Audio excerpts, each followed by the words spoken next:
양소영 변호사의 상담소 양담소를 찾아주신 여러분 환영합니다. 양소영입니다.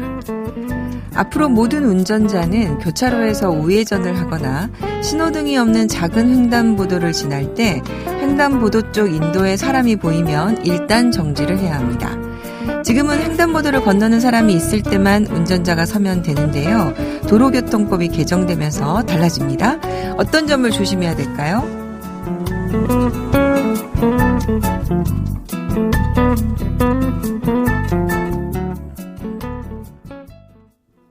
법무법인 승인 양소영 변호사입니다.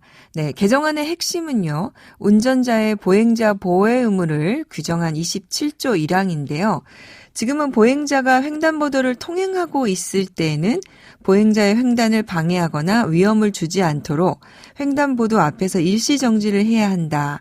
이렇게 되어 있는데요. 개정안은 보행자가 횡단보도를 통행하고 있거나 통행하려고 하는 때 일시정지를 하도록 했습니다. 그러니까 보행자가 더 우선하는 거죠. 운전자가 당연히 이제 주의 의무를 기울여야 되는데 그 범위가 더 넓어진 겁니다. 명시적으로. 자, 운전자들이 가장 헷갈려하는 경우가 우회전할 때죠. 저도 그렇습니다. 지금은 횡단보도 길 위에 길을 건너는 사람이 없으면 보행 신호가 초록불이라도 차량이 멈추지 않고 서행하면서 지나갈 수가 있는데요. 앞으로는 횡단보도 위에 보행자가 없어도 횡단보도 주변에 길을 건너려고 기다리는 사람이 보이면 일단 멈춰야 되니까 일단 멈춰야 된다 생각하시는 것이 맞겠네요. 자, 기존에는 보행자가 무단횡단을 하면 운전자의 책임을 묻기가 어려웠습니다. 그런데 앞으로는 무단횡단이라도 차에 치인 사람이 사고 직전에 횡단보도 옆 인도에서 길을 건너려고 대기하고 있었는지 운전자가 이 점을 명확하게 확인했는지 엄격하게 따지게 된다고 합니다.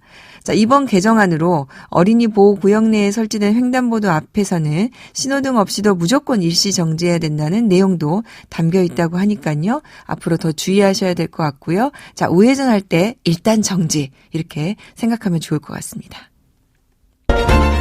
화나고 답답하고 억울한 당신의 법률 고민 함께 풀어볼게요. 오늘은 하나은행 100년 리빙트러스트센터 배정식 센터장님 함께합니다. 안녕하세요. 네, 안녕하세요. 배정식입니다. 올해도 코로나 시국이 계속 되겠죠, 센터장님? 네, 그럴 것 같습니다.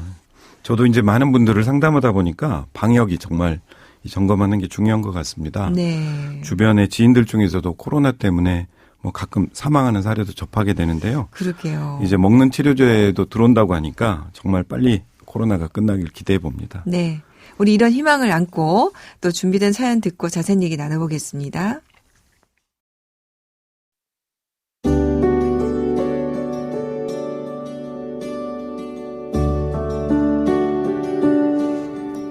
저는 젊었을 때부터 식당을 운영했습니다. 그땐 아내와 함께 일을 시작했는데 딸이 태어나고 이후에 아내와 헤어졌습니다. 딸은 제가 키웠지만 어쩐지 커가면서 저와 점점 소원해졌죠. 딸이 결혼할 때 집도 사주고 여건이 허락하는 데에서 지원을 해줬지만 지금은 거의 만나질 않고 있습니다. 저는 지금 몸이 안 좋은 상황입니다. 거동도 불편한 상황인데요. 다행히 저와 늘 함께 해주는 여동생과 조카들이 있습니다. 식당이 잘 될 때 조카들 도움이 없었다면 아마도 유지하기 힘들었을 겁니다. 지금도 아픈 저를 대신해 식당을 운영하고 있고요. 저는 더 늦기 전에 상속을 준비하고 싶습니다. 상가와 가게 운영은 조카 2명에게 반반씩 나눠주고 지금 살고 있는 아파트는 사후에 딸에게 이전하고 싶습니다. 금전은 제가 남은 여생 충분히 생활비로 충당하고 남는 현금은 여동생과 조카들에게 상속해주고 싶습니다. 유언장 작성을 고려 중인데 어떻게 하면 될까요?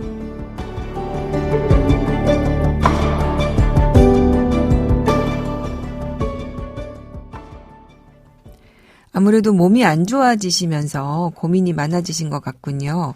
하나뿐인 딸하고도 또 소원한 상태라고 하다 보니까 마음이 조금 답답하실 것 같아요. 네, 사례자분 같은 경우 젊을 시절부터 식당을 운영하면서 고생을 많이 하신 것 같습니다.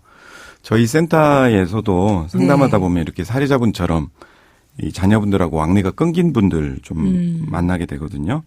근데 이제 이후에 어찌 됐든지 간에 이제 부모님이 아프시니까 좀 살펴보는 것도 좋을 것 같습니다.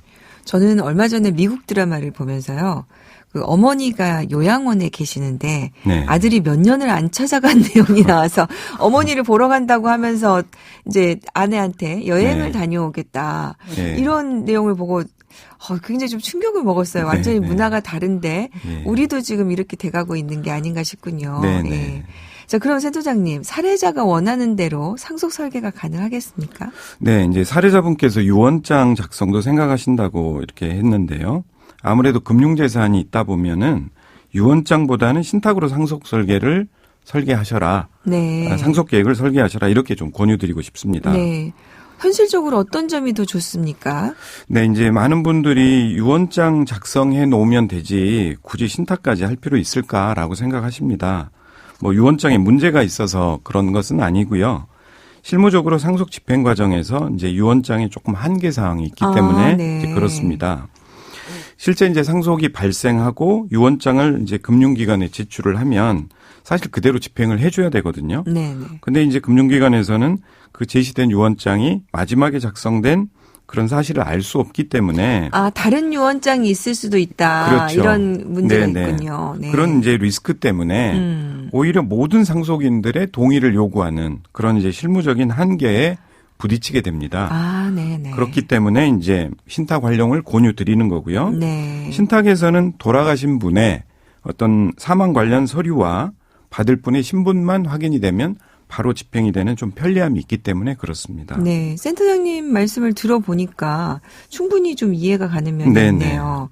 자, 그러면은 사례자가 신탁을 선택을 했을 때 네. 어떻게 설정을 하면 좋을까요? 네, 이제 이 사례자분 같은 경우는 뭐 조카와 딸 이렇게 이제 구분해서 생각을 하고 계시는 것 같습니다. 네. 거기에 맞게 신탁을 두 개로 좀 나누어서 설정하는 것을 권유해드리고 싶습니다. 네.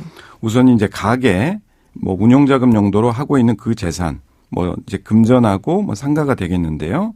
그 부분은 조카들에게 주는 신탁 계약 따로 또는 이제 본인은 또 하나는 본인의 이제 노후를 관리하기 위한 그런 신탁 계약 따로 네. 이렇게 두 개로 나누어서 하시면 더 좋을 것 같습니다. 그렇군요. 네.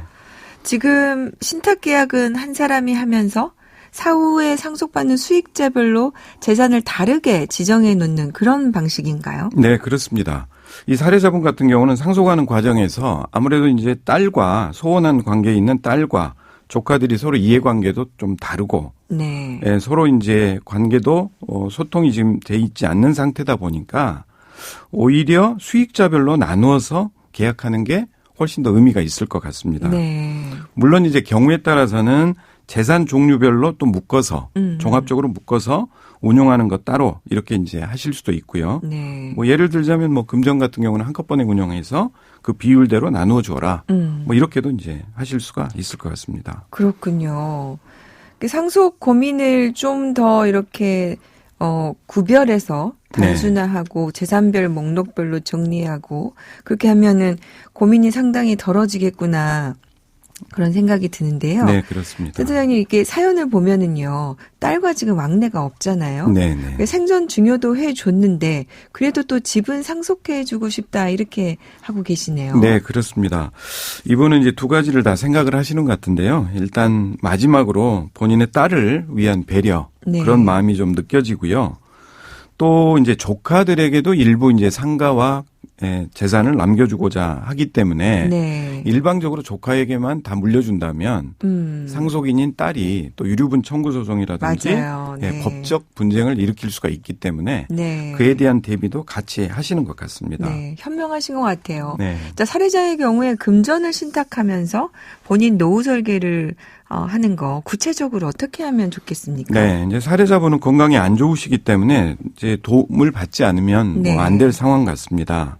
그래서 본인이 결국 이제 금융자산을 운용하거나 네. 인출하실 수가 없기 때문에 신탁 계약에 병원비, 생활비 뭐 이런 것들을 인출해 줄 수 있는 뭐 그런 조력자가 좀 필요해 보이고요. 네. 여동생이나 조카들을 지정을 해서 그런 도움을 받으시면 더 좋을 것 같습니다. 그렇군요. 예, 구체적으로는 이제 신탁 계약에 뭐 지급 청구 대리인이라고 하는데요. 네. 지급 청구 대리인으로 여동생과 조카들을 지정을 하시면 본인이 원하시는 대로 인출해서 뭐 사용하실 수 있도록 이렇게 설계가 가능할 것 같습니다.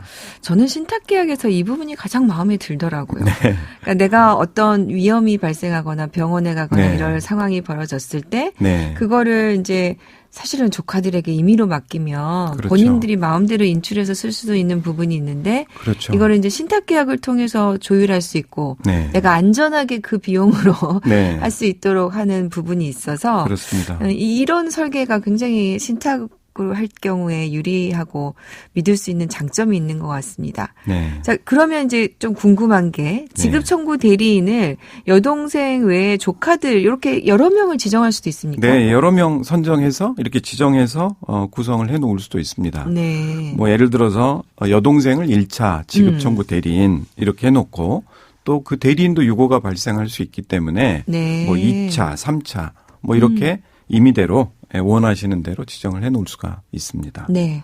자, 마지막으로 여동생을 위해서도 상속 설계를 하고 싶다. 이렇게 한 부분이 계세요. 네. 비슷한 연배 여동생이면 또 여동생도 유고가 발생할 수 있어서 이럴 경우에 어떤 대비를 하는 게 좋겠습니까? 네, 이제 이런 문제 대비도 정말 필요해 보입니다. 혹시 여동생이 먼저 사망할 경우에는 그 주겠다 하는 그 자금은 조카들을 다음 순위에 이제 수익자로 지정을 해서 네. 연속적인 이 플랜이 가능한 게 신탁의 굉장히 큰 장점입니다. 네. 그래서 이제 혹시 조카들끼리도 그런 문제가 또 생길 수 있지 않습니까? 그래서 이제 조카들도 서로 간에 이제 사후 수익자를 크로스로 네. 정해 놓는 네. 이런 대비도 필요해 보입니다.